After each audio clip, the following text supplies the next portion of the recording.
Statue of unity ખાતે ચાલી રહેલા ભારત પર્વમાં સહભાગી થવા ઉત્તર પ્રદેશના મુખ્યમંત્રી યોગી આદિત્યનાથ કેવડિયા સ્ટેચ્યુ ઓફ યુનિટીની મુલાકાત લઈ સરદાર સાહેબની પુષ્પાંજલિ અર્પણ કરી સીધા ભારત પર્વની ઉજવણીમાં પહોંચ્યા હતા। યોગી આદિત્યનાથે વિરોધીઓ અને આતંકવાદીઓને લાલકાર્ય અને દિલ્હીની ઘટનાને લઈ બોલ્યા કે ભારતની અને ભારતના લોકોની સુરક્ષાને ખંડિત કરવાની કોઈ પણ કોશિશ કરી છે તેમને મોટી કિંમત ચૂકવવી પડશે એની વાત કરી હતી। વધુમાં તેમણે જણાવ્યું હતું કે ભારત પ્રકાશ વર્ષ એકતાનું એક ઉદાહરણ છે। આખો દેશ એક થઈને આ પર્વ ઉજવે છે। આ ભારત પર્વ ઉદાહરણ છે સરદાર સાહેબના સમયે જૂનાગઢના નવાબ અને હૈદરાબાદના નિઝામ આનાકાની કરતા તેમને દેશ છોડીને જવું પડ્યું હતું। આવું જ નવું ભારત બની રહ્યું છે। તેમની સાથે ઉત્તર પ્રદેશના રાજ્યપાલ ઉપ મુખ્યમંત્રીઓ સહિત રાજ્યના કેબિનેટ મંત્રી अर्जुन मोढवाडिया અને અધિકારીઓ પણ હાજર રહ્યા હતા। सरदार साहब के समय में उस समय कुछ रियासतें ऐसी थी जिनमें जूनागढ़ का नवाब और हैदराबाद का निजाम जो भारत गणराज्य में आने के लिए आनाकानी कर रहा था, लेकिन सरदार साहब ने कहा वे प्यार से मानोगे ठीक है, नहीं तो दूसरे भी तरीके हैं मनाने के लिए। और आपने देखा होगा कैसे उनको यहां देश छोड़ करके भागना पड़ा था। नया भारत भारत की सुरक्षा, भारत की संप्रभुता और भारत की अखंडता के साथ कोई समझौता नहीं करता है। जो भारत की सुरक्षा में सेंध लगाएगा उसकी कीमत चुकाएगा। जो भी भारत के नागरिकों की सुरक्षा में सेंध लगाने का तो साहस करेगा उसकी कीमत उसको चुकानी ही पड़ेगी।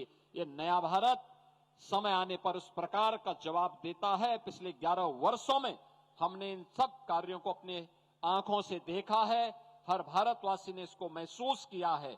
आज सरदार सरोवर के इस तट पर स्टैच्यू ऑफ यूनिटी के सानिध्य में होने वाले प्रकाश पर्व के लिए मैं गुजरात सरकार और इससे जुड़े हुए उन सभी महानुभावों का हृदय से धन्यवाद करता हूं, हृदय से अभिनंदन करता हूं और विश्वास करता हूं ये प्रकाश पर्व, ये भारत प्रकाश पर्व भारत में एक भारत श्रेष्ठ भारत के प्रधानमंत्री मोदी जी के विजन को पूरे देश के अंदर हर एक टूरिज्म के उस स्पॉट पर, चाहे वह स्पिरिचुअल टूरिज्म का हो या फिर किसी भी प्रकार के टूरिज्म से जुड़े हुए एडवेंचर से जुड़ा हुआ हो, इन सभी स्थलों को इसी प्रकार से भारत पर्व के रूप में एक भारत श्रेष्ठ भारत के रूप में आगे बढ़ाने में अपना योगदान दे पाएंगे। Happy Diwali everyone. एक्ઝિક્યુટિવ કાર્સમાં તમારું સ્વાગત છે। આજે અમારી પાસે આવી છે બ્રાન્ડ ન્યૂ કિયા સેલ્ટોસ, જેની ઉપર અમારે કરવાનું છે પીપીએફ, પેઇન્ટ પ્રોટેક્શન ફિલ્મ કહેવાય છે। પ્રિઝમેક્સ કંપનીનું પીપીએફ કરીશું। આની પર 190 માઇક્રોન્સનું છે, મેડ ઇન જર્મન પ્રોડક્ટ છે અને one of the best paint protection treatment છે। જેમ કે તમારી ગાડી ઉપર નોર્મલ સ્ક્રેચથી પ્રોટેક્શન તો કરે છે, બટ સાથે સાથે એ હાર્ડ સ્ક્રેચથી પણ પ્રોટેક્શન કરે છે।